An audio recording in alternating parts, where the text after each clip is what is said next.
തിരുവനന്തപുരം നഗരത്തിലെയും പരിസര പ്രദേശങ്ങളിലെയും ജനങ്ങളുടെ പ്രധാന കുടിവെള്ള സ്രോതസ്സാണ് അരുവിക്കര ഡാം.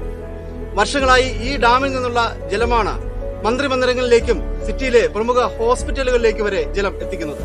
ഈ ഡാമിന്റെ ഒരു ശോചനീയാവസ്ഥയാണ് ഈനാട് ന്യൂസ് പുറത്തു കൊണ്ടുവരുന്നത്.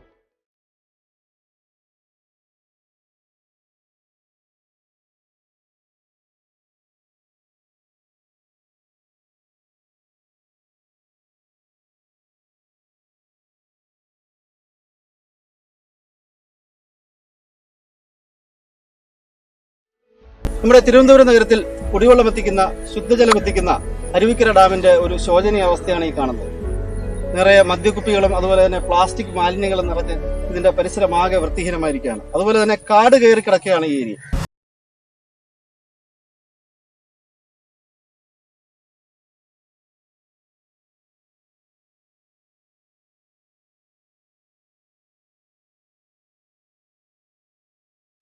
ഇവിടുത്തെ നാട്ടുകാർ വരെ അധികൃതരോട് പലവട്ടം പരാതിപ്പെട്ടതാണ്. എന്നാൽ ഒരു നടപടിയും ഇതുവരെ സ്വീകരിച്ചിട്ടില്ല എന്ന് നാട്ടുകാർ തന്നെ പറയുന്നു. പേരെന്താണ്? പേര് ശശികല. എത്ര കാലമായിട്ട് താമസിക്കുന്നു? ഞാൻ കുട്ടിക്കാലം മുതൽ ഇവിടെ തന്നെയാണ് താമസിക്കുന്നത്. ഇപ്പൊ നമുക്ക് ഈ ഒരു കുടിവെള്ള സ്രോതസ്സാണല്ലേ നമ്മുടെ തിരുവനന്തപുരം നഗരത്തിലെയും പരിസര പ്രദേശങ്ങളിലെ ആളുകൾ. അപ്പൊ ഇവിടെ വർഷങ്ങളായിട്ട് നമ്മുടെ ഈ അരുവിക്കര ഡാമിനെയാണ് സിറ്റിയിലുള്ളവർ ആശ്രയിക്കുന്നത്. അപ്പോൾ നമുക്കിപ്പോ വേനൽക്കാലം കടക്കുകയാണ്. അപ്പൊ തന്നെ നമുക്ക് ശുദ്ധമായ ജലം എന്ന് പറയുന്നത് എല്ലാ മനുഷ്യന്റെ ഒരു അത്യാവശ്യമായ ഒരു കാര്യമാണ് കുടിവെള്ളം എന്ന് പറയുന്നത്. അപ്പൊ നമ്മുടെ ഈ അരുവിക്കര ഡാമില് മാലിന്യ നിക്ഷേപം അങ്ങനെയൊക്കെ ശ്രദ്ധയിൽപ്പെട്ടിട്ടുണ്ടോ? ഇഷ്ടം പോലെ ഉണ്ട് സാറേ, ഇഷ്ടം പോലെ ഉണ്ട്.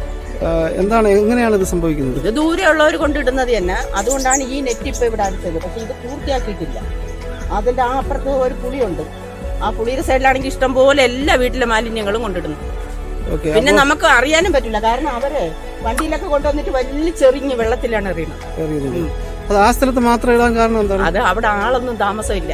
അതുകൊണ്ട് ആരും അറിയില്ല. ഇത് ബന്ധപ്പെട്ടവർക്ക് പരാതി കൊടുത്തിട്ടുണ്ടോ? പരാതി ഞാൻ ഹരിതകർമ്മ സേനയിൽ വർക്ക് ചെയ്തിട്ടുള്ള ഒരാളാണ്. അങ്ങനെ അപ്പൊ എനിക്ക് സുഖമില്ലാതായപ്പോഴാണ് ഞാൻ മാറിയത്. അങ്ങനെ അറിയിച്ചിട്ടുണ്ട്. മെമ്പർക്കും എല്ലാവർക്കും അറിയാതെ. അപ്പോ അതിന് എന്ത് നടപടികളാണ് മെമ്പറിന്റെ ഭാഗത്ത് നിന്നൊക്കെ എടുത്തിട്ടുള്ളത്? മെമ്പറിന്റെ ഭാഗത്ത് അവിടെ ഒരു ക്യാമറ വയ്ക്കാൻ നമ്മൾ നേരത്തെ പറഞ്ഞിട്ടുണ്ടായിരുന്നു. പക്ഷെ മെമ്പർ അതൊന്നും ചെയ്തിട്ടില്ല. മെമ്പറുടെ പേരെന്താണ്? മെമ്പറുടെ പേര് ഷജിത. ഓക്കെ. ഏത് പാർട്ടിയാണ്? CPM.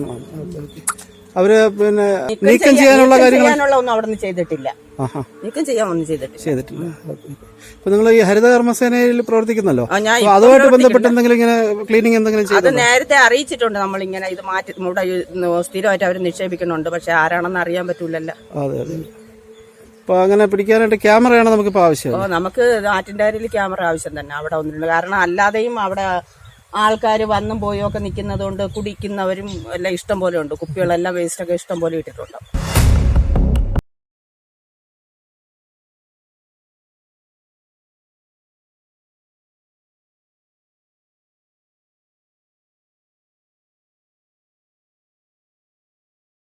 ഇതിന്റെ ഒരു വശത്ത് മാത്രം കുറച്ച് വേലി കെട്ടിയിട്ടുണ്ട്. എന്നാൽ ആ ഭാഗത്തും നമുക്ക് കാണേണ്ട കാഴ്ച ഇതുപോലെയൊക്കെ തന്നെയാണ് ഏകദേശം. ഈ ഭാഗത്താണെങ്കിൽ ഒരു വേലിയും അവർ കെട്ടിയിട്ടില്ല.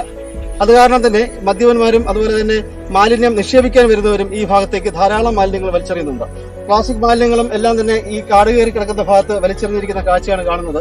അത് കാരണം തന്നെ നമ്മുടെ ഈ കുടിവെള്ള സ്രോതസ് മലിനപ്പെട്ട് കിടക്കുന്ന ഒരു അവസ്ഥയാണ്. ഈ ശുദ്ധജല തടാകത്തിലെ മാലിന്യം കൊണ്ട് നിക്ഷേപിക്കുന്ന ആൾക്കാരെ പിടിക്കാൻ വേണ്ടിയിട്ട് ഇവിടെ ഒരു 4 പോയിന്റിലെങ്കിലും ക്യാമറ വെച്ച് കഴിഞ്ഞാൽ ഇത്രയും നല്ലതായിരിക്കും. അതുപോലെ കൊണ്ട് കളയുന്നവരെ പിടിച്ച് അതിൻ്റെതായ ഒരു നടപടി എടുത്തു പോകണമെന്ന് നമ്മൾ പറയുന്നുണ്ട്. ഈ വെള്ളം കൊണ്ടാണ് എല്ലാവരും കുടിക്കുന്നത്.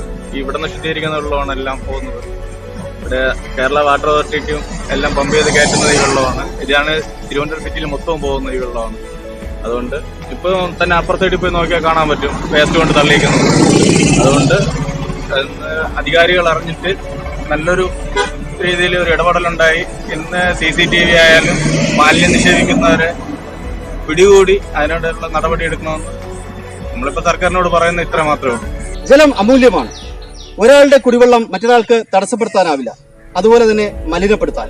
തലസ്ഥാനത്ത് താമസിക്കുന്ന മന്ത്രിമാരും ഉന്നത ഉദ്യോഗസ്ഥന്മാരും ഉൾപ്പെടെ ആയിരക്കണക്കിന് ജനങ്ങൾ കുടിക്കുന്നത് അരുവിക്കര ഡാമിലെ വെള്ളമാണ്. നഗരത്തിലെ medical college, engineering law college, വിവിധ ഔഷധ നിർമ്മാണശാലകൾ, സ്റ്റാർ ഹോട്ടലുകൾ എന്നീ സ്ഥാപനങ്ങളിൽ ഡാമിലെ വെള്ളമാണ് ഉപയോഗിക്കുന്നത്.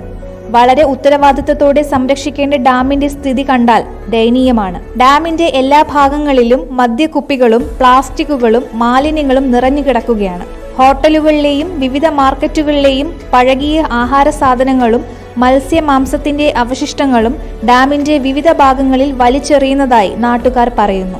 ഡാമിന്റെ കരകളിൽ താമസിക്കുന്നവർക്ക് ദുർഗന്ധവും കൊതുകിന്റെ ശല്യവും സ്വൈര്യ ജീവിതത്തെ പോലും തകർത്തിരിക്കുകയാണ്. ട്രാഫിക് നിയമലംഘനങ്ങൾ കണ്ടെത്താൻ AI ക്യാമറകൾ നിരത്തിലുടനീളം ഘടിപ്പിച്ച സർക്കാർ കുടിവെള്ള മലിനീകരണം നടത്തുന്നവരെ കണ്ടുപിടിക്കാൻ ഈ അരുവിക്കര പ്രദേശത്ത് ഒരു ക്യാമറ പോലും ഘടിപ്പിച്ചിട്ടില്ല എന്നുള്ളതാണ് വസ്തുത.